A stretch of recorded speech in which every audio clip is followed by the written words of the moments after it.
നമസ്കാരം, എല്ലാവർക്കും പ്രകൃതി ആയുർവേദത്തിലേക്ക് സ്വാഗതം. ഞാൻ ഡോക്ടർ നീതു മാത്യൂസ്.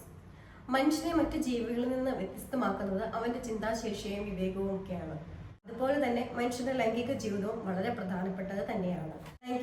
ലൈംഗിക ജീവിതം എന്നൊക്കെ പറയുന്നത് വിവാഹിതർക്ക് മാത്രമല്ല, മനുഷ്യരായ എല്ലാവർക്കും അതിന് ഉത്തരവാദിത്വമുണ്ട്.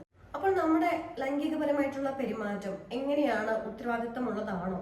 അതല്ലെങ്കിൽ എങ്ങനെയാണ് ലൈംഗികപരമായിട്ടുള്ള പെരുമാറ്റം ഉത്തരവാദിത്വത്തോടു കൂടി ചെയ്യേണ്ടത് എന്നതിനെ കുറിച്ചൊക്കെയാണ് ഇന്നത്തെ നമ്മുടെ വീഡിയോ. അപ്പോൾ ആദ്യമായിട്ടാണ് നമ്മുടെ ഈ ചാനൽ കാണുന്നതെങ്കിൽ വീഡിയോ ഒന്ന് ലൈക്ക് ചെയ്യുക. അതോടൊപ്പം തന്നെ നമ്മുടെ ചാനൽ ഒന്ന് സബ്സ്ക്രൈബ് ചെയ്ത് സപ്പോർട്ട് ചെയ്യുക. സ്വകാര്യതയിൽ മാത്രം സ്വയംഭോഗം ചെയ്യുക. സ്വയംഭോഗം ചെയ്യുമ്പോൾ ആരോഗ്യപരമായ രീതിയിൽ മാത്രം സ്വയംഭോഗം ചെയ്യുക. സ്വയംഭോഗ സമയത്ത് ഉചിതമായിട്ടുള്ള ഫാന്റസി മാത്രം തിരഞ്ഞെടുക്കുക. സ്വയംഭോഗത്തിലെ നിയമങ്ങൾ പാലിച്ചുകൊണ്ടായിരിക്കണം നമ്മൾ ഈ കാര്യങ്ങളൊക്കെ ചെയ്യേണ്ടത്. സ്വകാര്യ നിമിഷങ്ങളിൽ മാത്രം ലൈംഗിക ബന്ധത്തിൽ ഏർപ്പെടുക. ഭാര്യ ഭർത്താക്കന്മാരാണെങ്കിൽ തന്നെയും പരസ്പരം രണ്ടുപേരുടെയും പൂർണ്ണ സമ്മതത്തോടു കൂടി മാത്രമാണ് ലൈംഗിക ബന്ധത്തിൽ ഏർപ്പെടാവുന്നത്. വിവാഹം കഴിക്കാത്തവരും വിവാഹം കഴിഞ്ഞവരും എല്ലാം തന്നെ സ്വയംഭോഗം ചെയ്യാറുണ്ട്.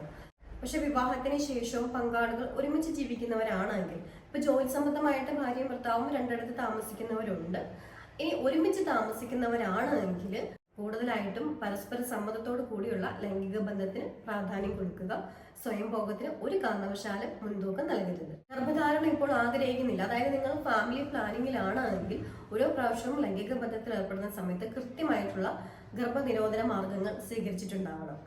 ഇപ്പോൾ പങ്കാളിക്ക് അണുബാധയോ അല്ലെങ്കിൽ മറ്റ് ശാരീരികമായ എന്തെങ്കിലും അസുഖങ്ങളൊക്കെ ഉണ്ടെങ്കിൽ പൂർണ്ണമായിട്ടും ലൈംഗിക ബന്ധം ഒഴിവാക്കുക.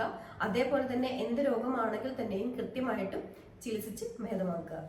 ഇപ്പോൾ ചികിത്സയുടെയും മറ്റു ഭാഗമായിട്ട് ഡോക്ടർമാർ പലപ്പോഴും ദമ്പതികളോട് ലൈംഗിക ബന്ധം താൽക്കാലികമായിട്ട് കുറച്ച് നാളത്തേക്ക് ഒഴിവാക്കാൻ പറയും. അപ്പോൾ അത്തരത്തിലുള്ള നിർദ്ദേശം നിങ്ങൾക്ക് ലഭിച്ചിട്ടുണ്ടെങ്കിൽ തീർച്ചയായിട്ടും അത് പാലിക്കുക. അപ്പോൾ ഇതൊക്കെയാണ് നമ്മൾ വിവാഹിതരാണെങ്കിലും വിവാഹിതരല്ല എങ്കിലും കൃത്യമായിട്ട് പാലിക്കേണ്ട അല്ലെങ്കിൽ ഉത്തരവാദിത്വത്തോടു കൂടി ചെയ്യേണ്ട ലൈംഗിക പെരുമാറ്റങ്ങൾ. അപ്പോൾ ഇന്നത്തെ വീഡിയോ നിങ്ങൾക്ക് ഉപകാരപ്രദമായെങ്കിൽ വീഡിയോ ഒന്ന് ലൈക്ക് ചെയ്യുക, മറ്റുള്ളവരോടൊന്ന് ഷെയർ ചെയ്യുക. അതോടൊപ്പം തന്നെ ചാനൽ ഒന്ന് സബ്സ്ക്രൈബ് ചെയ്ത് സപ്പോർട്ട് ചെയ്യുക. ആരോഗ്യപ്രദമായ മറ്റൊരു വീഡിയോയുമായി നമുക്ക് വീണ്ടും കാണാം. അതുവരേക്കും എല്ലാവർക്കും നന്ദി.